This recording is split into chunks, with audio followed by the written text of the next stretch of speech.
Hey guys, it's Kussi. The waiting is finally over. Season 4 has arrived, and while all of us furiously masturbated to fill our time to this one special day, Sylvana's wallpaper, Check. Tissues? Check. Lotion? Check. it's time to give our wrists some rest and enjoy some World of Warcraft again. In Season 3, we conquered the world of dungeons with Guardian, Feral, Affliction and Preservation, and after all that, I had the brilliant idea to let RNG decide the first class for this season. For what? Why? Spin the wheel, rock, paper, scissors, or even just asking a random stranger on the street could not have provided a better decision than the marbles. But before we start the episode, make sure to leave a like, and if you're new to the channel, make sure to subscribe to not miss an episode as well, cause we are on the road to 10k. A few weeks ago, we busted out the marbles, and besides all specs that were played in Season 3, everything was included. To put an extra spice into this, we added more chances for pretty much every spec, as well as some viewers' choices. Let's see what happened. First match spec, first DK spec. This is gonna be a close one, guys. Oh, oh. This is a lot closer than I expected. Oh no, they're struggling now. Oh no, they just... What is happening? They just all missed the target. Oh, last warrior spec. Ooh. Oh no, there's one more. Can they heat over this? No, he got it. He got it. The last warrior spec won. And because Arms as well as Prot got DQ'd on the run, Fury won the race. Meet Paucksmom. To clarify this, Pauk is an OG viewer of this channel, and he actually got second place to choose a class for me on the marbles, and his choice would have also been Fury. You're joking. So we decided to create this perky little mommy with one intention: spin to win. Wait, we don't even have bladestorm? No. No!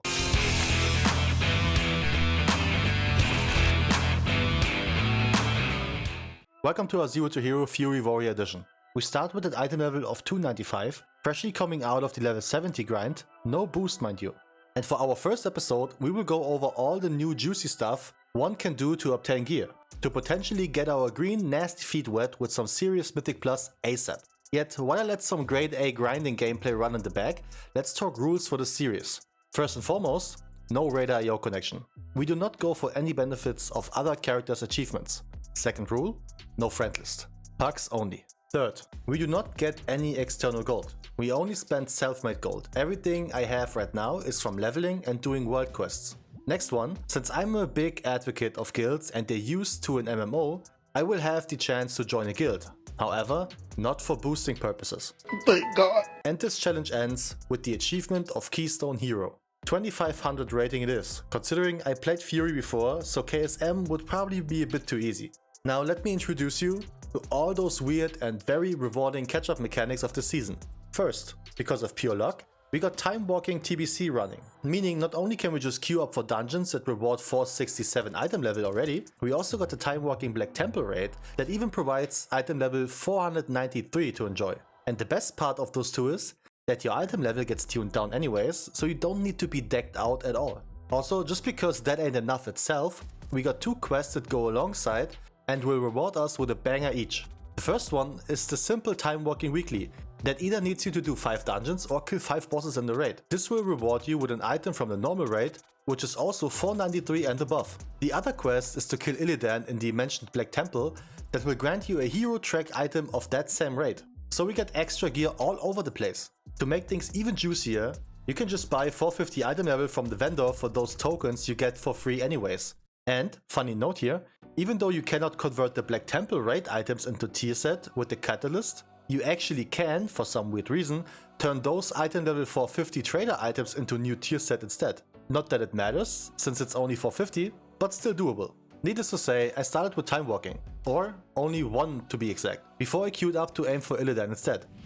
Keep in mind, this one is pretty free, and there are tons of lovely people who provide an ID for only Illidan, so you quickly get your quest done.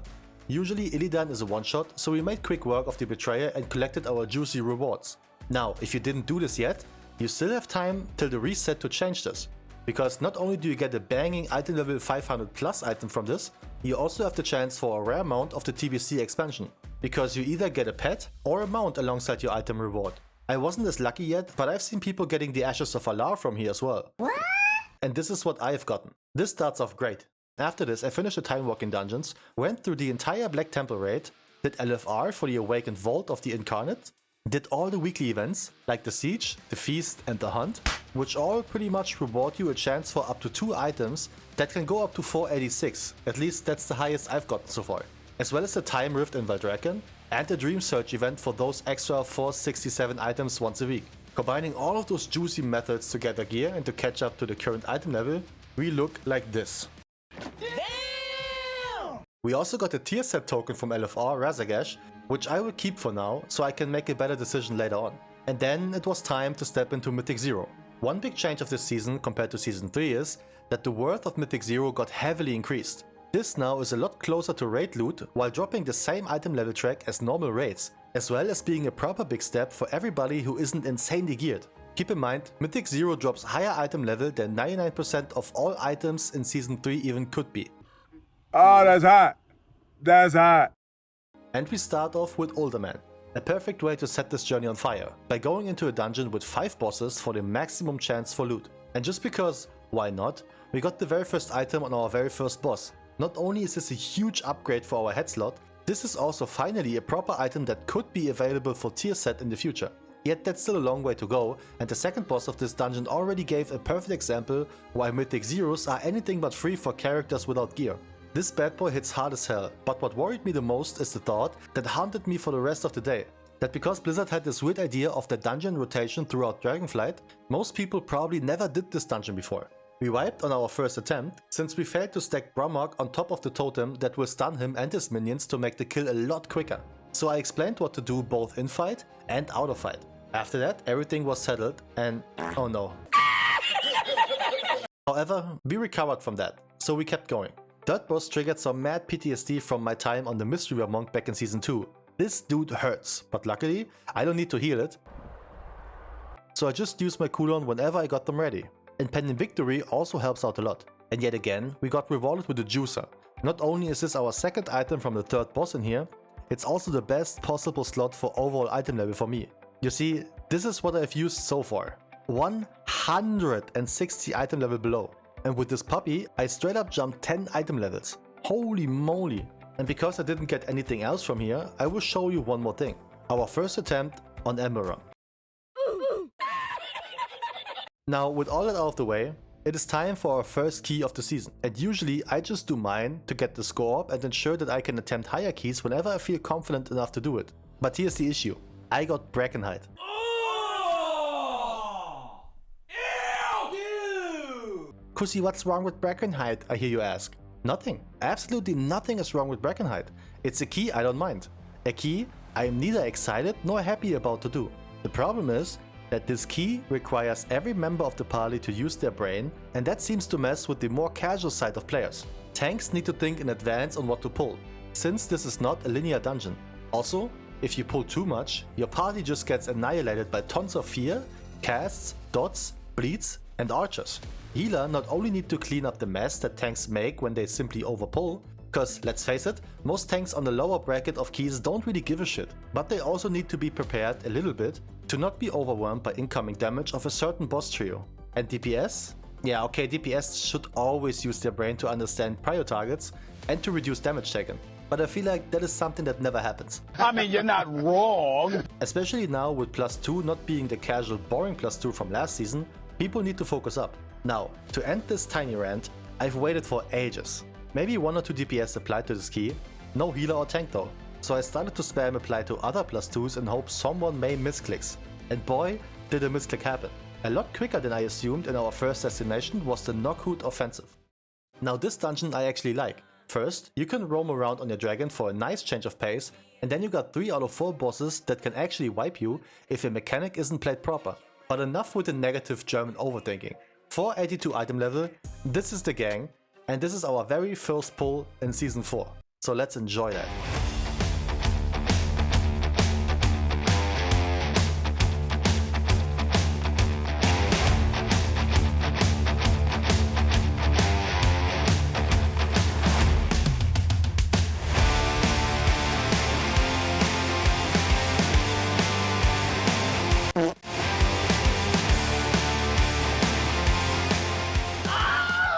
Okay, so what went wrong? There are two things that are wild on this pull. First is the obvious casts that need to be interrupted after the Lance Master casts their big stomp. The second thing is the Rally the Clan channel by the Horn Sounders, so in the perfect world, you want them stunned as well. And then you also have random shots going out from their archers. You're joking. The pull, the way we did it, is absolutely viable on Tyrannical keys, and some even do it on Fortified while using Bloodlust. But you are advised to have something like Decay Grip in your arsenal in order to gather everything up nicely. But hey, if you can't limit test in the +2, then what are you doing? Am I right? We learned from this and moved on. Slowly clearing every pack by itself, we were able to start the first boss. Granith has one very important mechanic that needs to be played. To trigger the boss, you have to clear out 3 ballistas that are required to play the boss itself. On a constant rotation, one of those 3 ballista will be able to be used to stun Granith, which will be very important coming his eruption cast. More on that later. However, sneaky little horse boys will spawn that charge onto those mentioned ballistas in order to sabotage them. You need to stop this from happening, so kill the mob ASAP. This very nicely gets done by just slowing the target or stunning it under the boss. The key here is not to cleave the mob, focus it down. Once that is settled, one player can activate the ballista, which is a healer duty in most cases, simply because there's very little damage coming in when the boss is stunned. Usually that stun is to interrupt his eruption cast, but can also be used whenever it's ready, since it will reset the boss's mechanics. After that, it's just rinse and repeat. Yet this is what happens when you forget to use the ballista.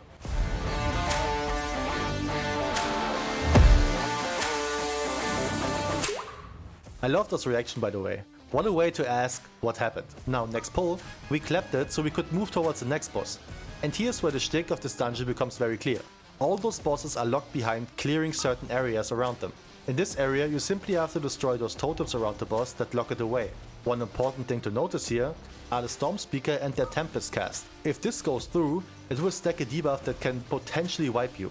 So make sure it gets interrupted either by kicks or stuns. Coming up onto the boss, this one is actually quite easy. There are no mean hidden mechanics. The only actual mechanic is to soak up the little lightning balls, since they buff you for 5% damage and healing done, but if they go through to the boss, they do the same thing. And if you play it proper, you can maintain a 50% damage increase buff for almost the entire time. Unless you die because you're getting too close to the boss. I tried to soak the orb, got punished. And the tip to every healer player out there, make sure you gather orbs too. The electrical storm is not an easy mechanic to heal, and the proper flat healing increase on everything helps out a lot. Needless to say, 2 of us didn't gather any orbs so far, which makes this a bit difficult. Also, one thing to mention here, if you are a class that can remove magic effects from the target, such as a shaman, a priest, a demon hunter or a hunter, use this ability on the boss when it buffs itself with energy surge. This will drastically lower the damage onto the tank. Another keynote is, similar to the final boss of Throne last season, the tank is not allowed to step away from the boss, as it triggers a big magic spell onto them that hurts like hell. If you are a prot warrior, you can potentially cheese this with Spell Reflect whenever it's ready, but to everyone else, don't test it. Everybody else has to simply move, so the tank is free to stay. And how deadly this energy surge could be, you can clearly see here. Just got clapped, no questions asked. Third attempt came around and I was on a killing spree of ball collection. I caught them all like it's Pokemon Blue, and I was not worried to use mechanics that helped me out here. Whee! Whee! This time, we barely made it to finish off the boss with 2 of us dirt napping, but now occurred a major problem. Our big DPS warlock wasn't only dirt napping, he was gone. But just as everything I typed during this dungeon to explain certain boss mechanics, no one noticed it. Maybe that was also the reason why I even got invited into this key in the first place, because no one pays attention. Well, we collected yet another wipe, and with 26 deaths on the board and someone disconnected, our first key of this season got disbanded right away. After this, well, experience, I decided to queue up my own key again, which I also, again, stopped after 15 minutes of no one applying, so we instead applied to a normal rate. And here is how that went. Oh yes, 94 in the Grief Torch!